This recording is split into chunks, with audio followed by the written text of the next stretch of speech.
One of the easiest mistakes in flexible PU form formulation is to treat the system like a single variable problem. People often think that if they only add a little more catalyst, or only change the water level slightly, then only one result should move with it. But in real formula work, that is usually not what happens. Very often, once one variable moves, several other results move with it. This is not accidental.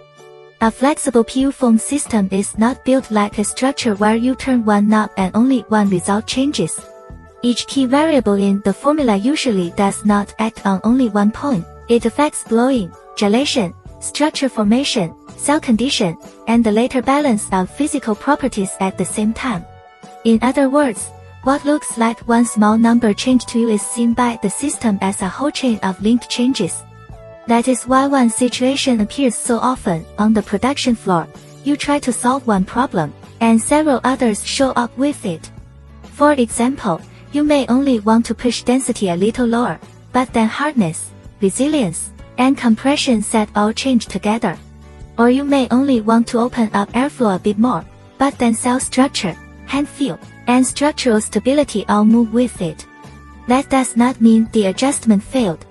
It means the system was linked from the beginning. So the real challenge in mature formula design is not just knowing which variable affects which result. The harder part is being able to recognize in advance that one variable usually does not affect only one result. You change one parameter, but what really shifts may be a whole group of balanced relationships. That is also why flexible PU form formulation cannot be done only by patching whatever symptom appears.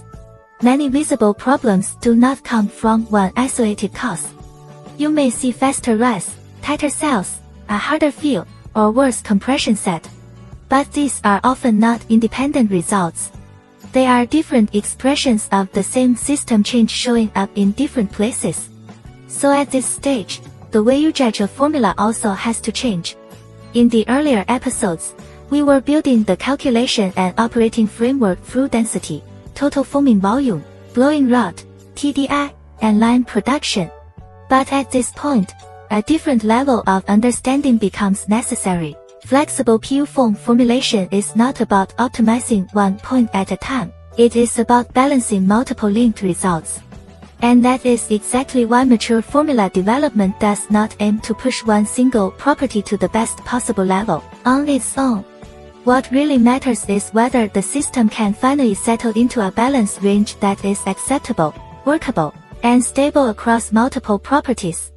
In the next episode, we will move on to the next question: how do density, hardness, airflow, resilience, and compression set actually move together?